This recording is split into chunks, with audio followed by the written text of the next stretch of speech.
Ugliness. भगवान बुद्ध के पास एक एक अश्वेत रंग की, साधारण भाषा में बोलते हैं थोड़े सांवले काले से रंग की एक लड़की आई। बोले मैं बहुत दुखी हूं क्योंकि मैं इतनी बदसूरत हूं, मैं बहुत दुखी हूं, मैं क्या करूं, मैं कैसे आनंद को प्राप्त करूं, कैसे मैं खुश हो जाऊं, मुझे खुश होने का उपाय दीजिए। इतनी अगलीनेस, इतना गंदा मेरा चेहरा है, मैं काली हूं, भद्दी लगती हूं, इसलिए मैं दुखी हूं, मेरे दुख को समाप्त करिए, मेरे को मुझे कोई रास्ता दिखाइए। भगवान बुद्ध मुस्कुराए, बोले मैं रास्ता दिखाना चाहूंगा, पर मेरा एक काम करिए, जाइए किसी ऐसे आदमी को पकड़ के मेरे पास ले आइए जिसके जीवन में कोई दुख ना हो और बहुत खुश हो। बोले बहुत आसान है। हाँ, बोले कैसे आसान? मैं अपने किसान जिसके यहां काम करती हूं उसके पास जाती हूं, क्योंकि काम मैं करती हूं और कमाता वो है। तो वो किसान के पास गई, बोली मालिक कल भगवान बुद्ध के पास जाना है क्योंकि मुझे कैसे ऐसे व्यक्ति को मिलाना है जो हमेशा खुश रहा, उसके जीवन में कोई दुख ना हो।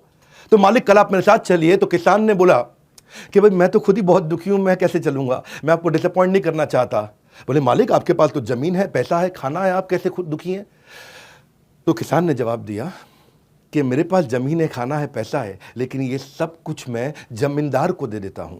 जमींदार मुझसे ले जाता है, उसको किसानी करनी भी नहीं पड़ती, उसको खेती करनी भी नहीं पड़ती और वो कमा लेता है। वो हमसे ज्यादा कमाता, हमसे ज्यादा सुखी है, हम तो उसी के लिए काम कर रहे हैं।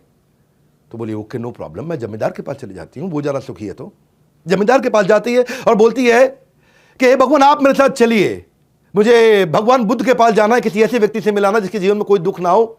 जमींदार हैरान हो गया, बोले मैं तो सबसे ज्यादा दुखी हूं। बोले आप कैसे दुखी हैं, आपके पास तो इतना पैसा, इतना रिस्पेक्ट, इतना सम्मान है। बोले मुझे दुख है और परेशानी है और टेंशन है, चोरों की, लुटेरों की, डकैतों की, हर समय मुझ पर नजर रखते हैं, रात को मैं ढंग से सो नहीं पाता। तो बोले फिर कौन है सुखी व्यक्ति? बोले असली सुखी जो मिनिस्टर है ना राजा के, वो सबसे ज्यादा सुखी हैं। उन्हें क्या करना है, वो तो हमको दंड देते हैं, हमसे टैक्स लेते हैं, हमसे सब वसूलते हैं और आराम से राजपाट का सुख भोग रहे हैं। कहती कोई बात नहीं, मिनिस्टर के पास जाती हूँ। जब मिनिस्टर के पास जाती तो वहां भी यही उत्तर मिलता है उसको कि मुझ पे तो जनता का गुस्सा फूटता है, युद्ध का परिणाम मुझे सब झेलना पड़ता है, इतनी तकलीफें जो राजा बोलते हैं करना पड़ता है, कोई छुट्टी नहीं मिलती, 365 दिन काम करना पड़ता है, मैं राजा के साथ जुड़ा हूं लेकिन सारी तकलीफें मुझे को झेलनी पड़ती हैं। तो उसको समझ में आया कि ओ राजा राजा को कोई इंस्ट्रक्शन नहीं देता, राजा सबको इंस्ट्रक्शन देता है। तो वो सुखी होगा। जब वो राजा के पास गई तो राजा का भी वही हाल। राजा बोला नहीं मैं तो बहुत परेशान हूं। बोले तुम क्यों परेशान हो? बोले मेरे दुश्मन मेरे ही घर में रहते हैं, कब कौन मुझे मार दे पता नहीं, ना मैं सो पाता हूं ना पीस ऑफ माइंड है। हाँ? मैं तो इतना परेशान रहता हूं कि मैं कहीं अकेले भी नहीं जा सकता, मेरे साथ में इतने लोग जाने पड़ते हैं और कभी कभी मन करता है कि मैं भी अकेले में बाजार जाऊं, कुछ खाऊं पीऊं, लेकिन इतने लोगों के साथ जाना पड़ता है क्योंकि हर समय टेंशन में रहता हूं। तो वो भगवान बुद्ध के पास गई, उसने सारी कहानी सुनाई, ऐसा ऐसा हुआ। हाँ, किसान के पास गई, जमींदार के पास गई, मिनिस्टर के पास गई, राजा के पास गई। तो भगवान ने बताया उनको कि यही असल में लेसन है कि आपको जो सुख मिलेगा वो कहाँ से मिलता है? सुसुखम कर्तुम अव्ययम। असली सुख कब मिलता है? जब राज विद्या राजगुह्यम पवित्रम इदम उत्तमम। जब आपको राज विद्या, वो सीक्रेट विद्या, वो ज्ञान आपके अंदर प्रज्वलित होता है।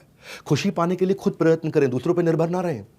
जो मनुष्य लगातार शिकायत करते रहते हैं वो कभी खुशी नहीं रह सकते। तो पवित्रमिदम उत्तमम सुसुखम कर्तुम अव्ययम, कि इतना सुख जो कभी समाप्त नहीं होगा। ये सुख बाहर नहीं मिलता, ये भीतर है।